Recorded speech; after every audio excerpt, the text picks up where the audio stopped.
पात्र दिव्यांग जनों को दिव्यांग जन पेंशन, निराश्रित महिलाओं को निराश्रित महिला पेंशन का लाभ हो, या आयुष्मान भारत में 5 लाख रुपए की प्रतिवर्ष स्वास्थ्य की सुविधा का लाभ, हर गरीब को फ्री में राशन की सुविधा का लाभ हो, या विकास के लिए होने वाले बड़े बड़े कार्य।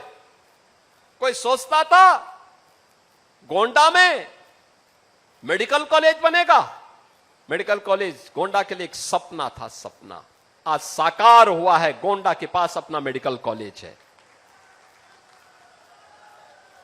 कोई सोचता था गोंडा में इंजीनियरिंग कॉलेज होगा?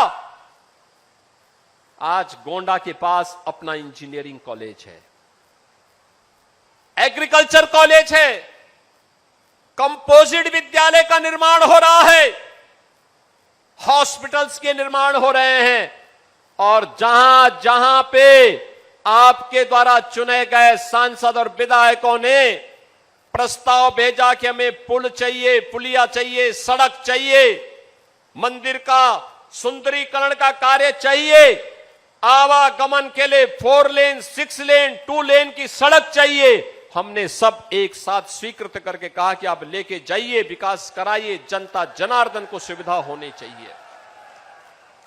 बहनों और भाइयों, ये तब संभव हो पा रहा है, ये विकास के कार्य हो, ये गरीब कल्याणकारी कार्य हो, विरासत से जुड़े हुए ये कार्य हो, नौजवानों के लिए नौकरी हो, निवेश के माध्यम से रोजगार हो, ये तब संभव हो पा रहा है जब आपने कमल का बटन दबाया, और कलम के बटन के बाद जब मां लक्ष्मी का आशीर्वाद प्राप्त हुआ तो धन की वर्षा यूपी पे हो रही है, और वो पैसा आपके जनपद के लिए जा रहा है, आपके गांव के लिए जा रहा है।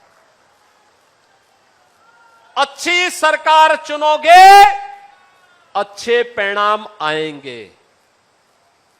अच्छे लोगों को चुन करके भेजोगे, अच्छे परिणाम आएंगे।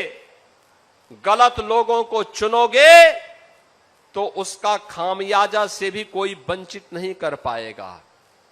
और यही तो होता था 2017 के पहले जब गलत सरकारें आती थी, यही होता था। वो विकास केवल एक गांव तक सीमित होकर के रह गया था, एक गांव तक सब कुछ वहां। हमारे लिए हमें मेडिकल कॉलेज बनाना था, हमने ये नहीं कहा कि सेफई में बनेगा, हमने कहा गोंडा में बनेगा, हमने कहा बनेगा बहराइच में, बनेगा बलरामपुर में, बनेगा अयोध्या में, बनेगा बस्ती में। इन सभी जनपदों में हम लोगों ने मेडिकल कॉलेज बनवा दिए। सरकारी मेडिकल कॉलेज सिद्धार्थनगर में भी बन गया, सब जगह मेडिकल कॉलेज। अंबेडकर नगर में मेडिकल कॉलेज, सुल्तानपुर में मेडिकल कॉलेज। कौन जिला है जहां पर मेडिकल कॉलेज का निर्माण नहीं हो रहा है? बहनों और भाइयों, इंजीनियरिंग कॉलेज भी बन रहा है। गोंडा के अंदर इंजीनियरिंग कॉलेज, एग्रीकल्चर कॉलेज। यह तब हो पा रहा है जब विकास में बिना भेदभाव की हर जनपद के लिए पहुंचाया जा रहा है। मेडिकल कॉलेज की बात के बाद आई एयरपोर्ट का निर्माण होना है। हम लोगों ने कहा भगवान राम के पुत्र लव ने श्रावस्ती वसाई, भगवान बुद्ध ने सर्वाधिक चातुर्मास वहां व्यतीत किए, जैन तीर्थंकर भगवान संभवनाथ की वो पावन धरा है, तो एयरपोर्ट का निर्माण भी श्रावस्ती में होना चाहिए। श्रावस्ती में एयरपोर्ट का निर्माण हो रहा है। देव से भी इसका इतिहास जुड़ता है। विदेशी आक्रांताओं के साथ कैसा व्यवहार होना चाहिए और विदेशी आक्रांताओं का मुंहतोड़ जवाब कैसे दिया जाना चाहिए, महाराज सुहेलदेव ने एक प्रेरणा हम सबको 1000 वर्ष पहले दी थी। बहनों और भाइयों, महाराज सुहेलदेव आज भी हम सबके लिए एक नई प्रेरणा है। भारत के शौर्य को, आक्रांताओं को दहलाने वाला शौर्य कैसा होना चाहिए, महाराज सुहेलदेव उसके प्रतीक हैं। देश की आजादी के अंदर भारत की स्वाधीनता के लिए किस प्रकार के त्याग और बलिदान की आवश्यकता होनी चाहिए, गोंडा उसका प्रतीक है। लेकिन ये तभी संभव हो पाया है, चाहे वह गरीबों का कल्याण हो, विकास की योजनाओं हो, नौजवानों के नौकरी और रोजगार का मामला हो, या अयोध्या में राम मंदिर का निर्माण। जब अच्छी सरकारें आई हैं तब अच्छी सरकारें अच्छा काम लेकर के आई हैं। और बहनों और भाइयों, आज मुझे इसीलिए 2 विधानसभाओं की, जिससे आज यहां आपके बीच आने का अवसर प्राप्त हुआ, हमने तय किया है हर 2 विधानसभाओं को लेकर के लगातार दौरा करेंगे, कार्यों की समीक्षा भी करेंगे और योजनाओं का भी वहां पर लोकार्पण शिलान्यास के साथ जनता जनार्दन को इस बात का एहसास कराएंगे कि विकास इसलिए हो पाया है क्योंकि आपने अच्छे लोगों को सांसद और विधायक चुन करके भेजा है। उसका लाभ अब देखने को मिल रहा है। विकास सबका हो रहा है, लेकिन तुष्टीकरण किसी का नहीं। हमने विकास में बिना भेदभाव की योजना का लाभ हर विधानसभा में, हर विकास खंड में, हर जनपद में दिया है। और उसी लाभ के साथ आज कटरा विधानसभा क्षेत्र में 256 करोड़ रुपए लागत की परियोजनाओं का लोकार्पण और शिलान्यास का कार्य और कर्नलगंज में 260 करोड़ रुपए की परियोजनाओं का लोकार्पण और शिलान्यास का कार्यक्रम आज संपन्न हो रहा है। बहनों और भाइयों, ये 516 करोड़ रुपए की लागत की इन परियोजनाओं के लिए मैं इन दोनों विधानसभाओं समेत संपूर्ण गोंडा जनपद के नागरिकों को बधाई देता हूं, अपनी शुभकामनाएं देता हूं। आप सबसे यही अपील करूंगा। देखिए, वर्तमान में एक बड़ा अभियान प्रारंभ हो रहा है। एक अभियान जो कल से प्रारंभ हुआ है। 5 जून को विश्व पर्यावरण दिवस से लेकर के 21 जून विश्व योग दिवस के अवसर पर ये लगातार कार्यक्रम चलेंगे। प्रधानमंत्री मोदी जी के 12 वर्ष के सफलतम कार्यकाल को लेकर के, उन उपलब्धियों को लेकर के, डबल इंजन सरकार के योगदान को लेकर के सरकार अनेक प्रकार के कार्यक्रमों को लेकर के आ रही है। और उन कार्यक्रमों की श्रृंखला में हर विकास खंड स्तर पर एक मेला भी लगना है। यह मेला स्वास्थ्य मेला भी होगा, कृषि मेला भी होगा, रोजगार मेला भी होगा, लोन मेला भी होगा। इसके लिए आपके विधायकगण, आपके सांसद, ये सभी जनप्रतिनिधिगण मिलकर के इन कार्यक्रमों को आगे बढ़ाने का काम करेंगे। आपका दायित्व भी बनता है, आप भी इन योजनाओं के साथ जुड़े। मुझे अच्छा लगा, गोंडा में प्राकृतिक खेती का दायरा बढ़ा है। बहनों और भाइयों, हमें प्राकृतिक जीवन पद्धति को अपना करके ही आरोग्यता के लक्ष्य को प्राप्त करने की दिशा में आगे बढ़ना चाहिए। यह आज की आवश्यकता है। वैश्विक ऊर्जा संकट के समय भी मोदी जी का यशस्वी नेतृत्व पूरे भारत को एक नई ऊर्जा दे रहा है, एक नई दिशा दे रहा है।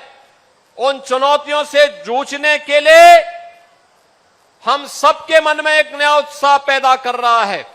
और इसमें मैं आप सबसे अपील करूंगा, आपने देखा होगा पीएम सूर्य घर मुफ्त बिजली योजना, घर घर में सोलर पैनल लगाए जा रहे हैं। बिजली की आवश्यकता को वह आपके कम करेगा, प्राकृतिक ऊर्जा आपको उपलब्ध करवाएगा। ग्रीन एनर्जी के माध्यम से आप नेट जीरो के लक्ष्य को प्राप्त करने की दिशा में आगे बढ़ पाएंगे। और उसी व्यवस्था के साथ आज हम सब आपके बीच आए हैं। ये योजनाएं आपके लिए लाभदायी हो। इस क्षेत्र के विकास के लिए फलदायी हो, आने वाली पीढ़ी के उज्जवल भविष्य के लिए ये योजनाएं एक नए स्वरूप में यहां को एक नई पहचान दिलाएंगे। इन दोनों विधानसभाओं के साथ साथ जनपद को नई पहचान दिलाएंगे और उसी पहचान के साथ इन जनप्रतिनिधियों के योगदान को लेकर के आपने अच्छे विधायक चुनाव जिता करके भेजे, परिणाम आपके सामने। और बहनों और भाइयों, ये प्रक्रिया हमारी निरंतर आगे बढ़नी चाहिए। आज आप सबसे मैं यही कहने के लिए आया हूं और आपसे ये कहूंगा, अच्छा काम जो करे उसके साथ खड़ा होना सीखिए। याद रखना, उसी में वर्तमान और भावी पीढ़ी का भविष्य सुरक्षित है, उसी में विकास संभव है और विकास का कोई दूसरा विकल्प नहीं हो सकता। विकास का विकल्प दूसरा नहीं हो सकता है। हमें उस विकास की प्रक्रिया के साथ बिना किसी भेदभाव के हर गांव को, हर नगर को, हर कस्बे को जोड़ने का कार्य करना है। और आज ये 516 करोड़ रुपए की परियोजनाओं का लाभ इन दोनों विधानसभाओं को देने के साथ ही हमने नए प्रस्ताव भी यहां से मांगे हैं कि यहां विकास के लिए जो अन्य योजनाएं हैं, इस कार्यक्रम में हम लोगों ने मटियारी घाट में भी एक दीर्घ सेतु के निर्माण को अपनी स्वीकृति प्रदान की है। साथ साथ घाघरा नदी के तट पर बॉस्पर निर्माण के बारे में भी यहां पर बाढ़ नियंत्रण के कार्यक्रम को भी अपनी स्वीकृति दी है। मेरा मानना है कि इससे हजारों एकड़ खेती को बाढ़ से बचाने में सहायता मिलेगी।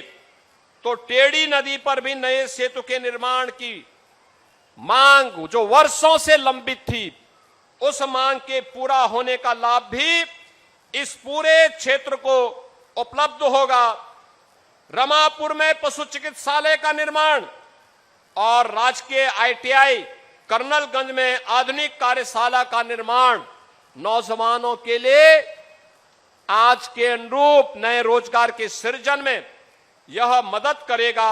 अनेक ऐसी परियोजनाएं यहां पर आज इन क्षेत्रों के लिए स्वीकृत हुई हैं, जो इस पूरे क्षेत्र की कायाकल्प करने में मदद करेगी। मुझे पूरा विश्वास है कि इन जनप्रतिनिधियों के नेतृत्व में आप सभी लोग मिलकर के कार्य करेंगे और गोंडा को आधुनिक उत्तर प्रदेश के आधुनिक गोंडा के रूप में इसको नई पहचान दिलाएंगे।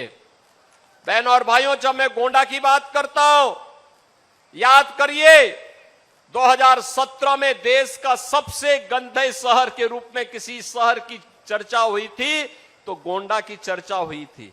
और आज मैं कह सकता हूं गोंडा देश के जो स्वच्छ शहरों में से एक अपनी पहचान बना रहा है।